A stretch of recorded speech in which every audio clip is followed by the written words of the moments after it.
ಹಿಂಸೆಗೊಳಗಾದರೂ ಕೈಬಿಡಲಿಲ್ಲ.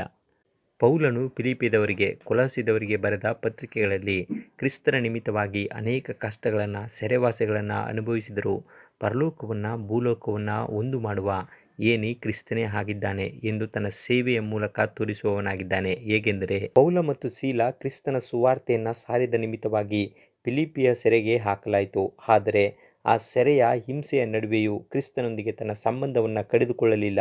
ಆದುದರಿಂದಲೇ ಯೇಸು ಕ್ರಿಸ್ತನ ಸುವಾರ್ತೆಯನ್ನು ಸಾರಿದ ನಿಮಿತ್ತ ಹಿಂಸೆಯನ್ನು ಅನುಭವಿಸುವವನಾಗಿ ಸೆರೆಯಲ್ಲಿದ್ದೇನೆ ಎಂಬುದಾಗಿ ಹೇಳುವವನಾಗಿದ್ದಾನೆ. ಹೀಗೆ ಪೌಲನು ಫಿಲಿಪ್ಪಿಯದವರಿಗೆ ಬರೆದ ಪತ್ರಿಕೆ, ಕೊಲೊಸ್ಸೆದವರಿಗೆ ಬರೆದ ಪತ್ರಿಕೆ, ಎಫೆಸದವರಿಗೆ ಬರೆದ ಪತ್ರಿಕೆ, ಫಿಲೆಮೋನನಿಗೆ ಬರೆದ ಪತ್ರಿಕೆ ಎಂಬುದಾಗಿ ಆತನು ಸೆರೆಯಲ್ಲಿದ್ದುಕೊಂಡೇ ಬರೆದ ನಿಮಿತ್ತವಾಗಿ ಈ ಪತ್ರಿಕೆಗಳನ್ನು ಸೆರೆಮನೆಯ ಪತ್ರಿಕೆ ಎಂಬುದಾಗಿ ಕರೆಯಲಾಗಿದೆ. ಇನ್ನು ಕೆಲವರು ಹೇಳುವುದೇನೆಂದರೆ, ಪೌಲನು ಕ್ರಿಸ್ತಶಕ 60ರಿಂದ 62ನೇ ಇಸ್ವಿಯಲ್ಲಿ ರೋಮಾಪುರದ ಸೆರೆಯಲ್ಲಿದ್ದಾಗ ಬರೆದಿದ್ದಾನೆ ಎಂಬುದಾಗಿ ನಂಬುವವರಾಗಿದ್ದಾರೆ. ಈ ನಿಮಿತ್ತವಾಗಿಯೇ ಎಫೆಸದವರಿಗೆ ಬರೆದ ಪತ್ರಿಕೆ 6ನೇ ಅಧ್ಯಾಯ 20ನೇ ವಚನದಲ್ಲಿ ಈ ರೀತಿಯಾಗಿ ತಿಳಿಸುವವನಾಗಿದ್ದಾನೆ. ಆ ಸತ್ಯಾರ್ಥವಾದ ನಿಮಿತ್ತವೇ ರಾಯಭಾರಿಯಾದ ನಾನು ಬೇಡಿಯಲ್ಲಿ ಬಿದ್ದಿದ್ದೇನಲ್ಲ, ಅದರ ವಿಷಯದಲ್ಲಿ ಧೈರ್ಯವಾಗಿ ಮಾತನಾಡುವ ಹಂಗಿನಲ್ಲಿದ್ದೇನೆ. ಹಾಗೆಯೇ ನಾನು ಮಾತನಾಡಬೇಕೆಂದು ನನಗೋಸ್ಕರ ಬೇಡಿಕೊಳ್ಳಿರಿ ಎಂಬುದಾಗಿ ತಿಳಿಸುವವನಾಗಿದ್ದಾನೆ. ಯಾಕೆಂದರೆ ಪೌಲನು ನಿಜವಾಗಿಯೂ ಸಹ ಕ್ರಿಸ್ತನ ನಿಮಿತ್ತವಾಗಿ ಬೇಡಿಗಳನ್ನು ಹಾಕಿಸಿಕೊಂಡು ಸೆರೆಮನೆಯಲ್ಲಿದ್ದನು. ಆತನು ಸೆರೆಮನೆಯಲ್ಲಿ ಇದ್ದಾಗಲೂ ಸಹ ಆ ಸೈನಿಕರನ್ನು ಕ್ರಿಸ್ತನಿಗಾಗಿ ಸೆರೆ ಹಿಡಿಯುವವನಾಗಿದ್ದನು.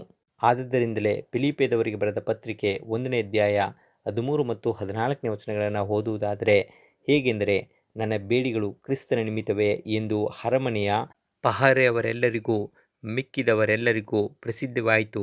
ಇದಲ್ಲದೆ ಸಹೋದರರಲ್ಲಿ ಬಹಳ ಜನರು ನನ್ನ ಬೇಡಿಗಳಿಂದಲೇ ಕರ್ತನಲ್ಲಿ ಭರವಸೆ ಉಳ್ಳವರಾಗಿ ದೇವರ ವಾಕ್ಯವನ್ನು ನಿರ್ಭಯದಿಂದ ಹೇಳುವುದಕ್ಕೆ ಇನ್ನೂ ವಿಶೇಷ ಧೈರ್ಯ ಹೊಂದಿದ್ದಾರೆ ಎಂಬುದಾಗಿ ತಿಳಿಸುವವನಾಗಿದ್ದಾನೆ. ಹೌದು, ಪೌಲನಿಗೆ ಸೆರೆಮನೆಯಾಗಿರಲಿಲ್ಲ, ಅದು ಸುವಾರ್ತೆಯ ಅರಮನೆಗಳಾಗಿದ್ದವು. ಯಾಕೆಂದರೆ ಕ್ರಿಸ್ತನೇ ಆತನ ಜೀವಿತದ ಮಹಾನಾಯಕನಾಗಿದ್ದು, ನಿಜವಾಗಿಯೂ ಅವರು ಇರುವಂಥ ಸ್ಥಳವನ್ನು ಸೆರೆಮನೆಯ ಸರಪಳಿಗಳಿಂದ ಬಂಧಿಸಲಾಗಿತ್ತು.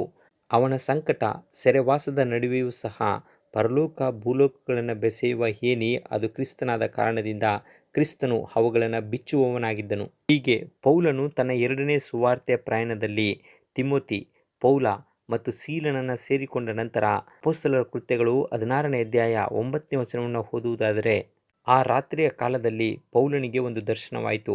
ಏನೆಂದರೆ, ಮೆಕೆದೋನಿಯ ದೇಶದವನಾದ ಒಬ್ಬ ಮನುಷ್ಯನು ನಿಂತುಕೊಂಡು, ನೀನು ಸಮುದ್ರವನ್ನು ದಾಟಿ ಮೆಕೆದೋನಿಯಕ್ಕೆ ಬಂದು ನಮಗೆ ನೆರವಾಗಬೇಕೆಂದು ಅವನನ್ನು ಬೇಡಿಕೊಳ್ಳುತ್ತಿದ್ದನು ಎಂಬುದಾಗಿ ತಿಳಿಸುತ್ತದೆ. ಈ ದರ್ಶನದಂತೆ ದೇವರು ನಮ್ಮನ್ನು ಸುವಾರ್ತೆಗೆ ಕರೆಯುವವನಾಗಿದ್ದಾನೆ ಎಂಬುದಾಗಿ ತಿಳಿದು ಪೌಲನು ಮೆಕೆದೋನಿಯ ಪಟ್ಟಣಕ್ಕೆ ಪ್ರಯಾಣವನ್ನು ಬೆಳೆಸುತ್ತಿರುವಾಗ ಫಿಲಿಪ್ಪಿಯ ಪಟ್ಟಣವನ್ನು ಮುಟ್ಟುವವರಾಗಿದ್ದಾರೆ. ಹೀಗೆ ಪೌಲನ ಜೊತೆ ಸೀಲ, ತಿಮೋತಿ, ಲೂಕ ಸೇರಿಕೊಂಡು ಫಿಲಿಪ್ಪಿಗೆ ಹೋಗುವವರಾಗಿದ್ದಾರೆ. ಯಾಕೆಂದರೆ ಮೆಕೆದೋನಿಯದ ಅತ್ಯಂತ ಪ್ರಮುಖ ಪಟ್ಟಣ ಇದಾಗಿತ್ತು.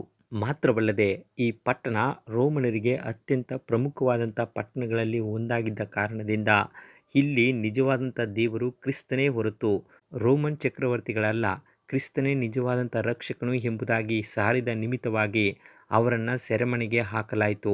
ಆದುದರಿಂದಲೇ ಫಿಲಿಪ್ಪಿಯದವರಿಗೆ ಬರೆದ ಪತ್ರಿಕೆ 1ನೇ ಅಧ್ಯಾಯ 18ನೇ ವಚನದಲ್ಲಿ, ಹೇಗಾದರೇನು, ಯಾವ ರೀತಿಯಲ್ಲಾದರೂ ಕಪಟದಿಂದಾಗಲಿ ಸತ್ಯದಿಂದಾಗಲಿ ಕ್ರಿಸ್ತನನ್ನು ಪ್ರಸಿದ್ಧಿಪಡಿಸುವುದುಂಟು, ಅದಕ್ಕೆ ಸಂತೋಷಿಸುತ್ತೇನೆ, ಮುಂದೆಯೂ ಸಂತೋಷಿಸುವೆನು ಎಂಬುದಾಗಿ ಬರೆಯುವವನಾಗಿದ್ದಾನೆ.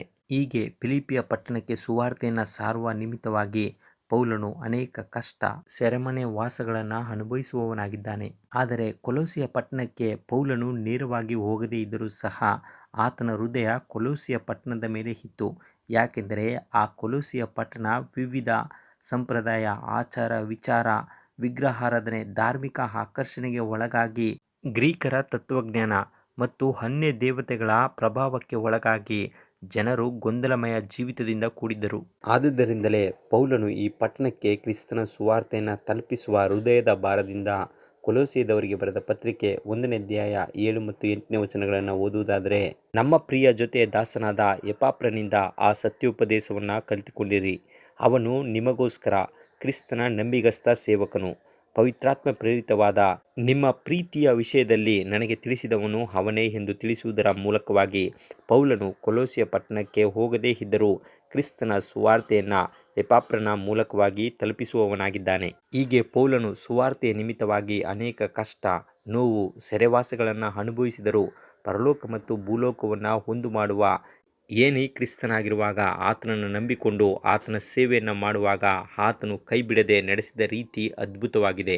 ಆದುದರಿಂದ ಇಂದು ನಾವು ಸಹ ಕ್ರಿಸ್ತನ ಸುವಾರ್ತೆಯ ನಿಮಿತ್ತವಾಗಿ ಅನೇಕ ಕಷ್ಟಗಳನ್ನು ಅನುಭವಿಸಿದರೂ ಆತನು ನಮ್ಮನ್ನು ಕೈ ಬಿಡದೆ ಅದ್ಭುತವಾಗಿ ನಡೆಸುವವನಾಗಿದ್ದಾನೆ. ಆದುದರಿಂದ ಆತನ ಮೇಲೆ ಭರವಸೆ ಇಟ್ಟು ಜೀವಿಸೋಣ. ದೇವರು ನಿಮ್ಮನ್ನು ಆಶೀರ್ವದಿಸಲಿ.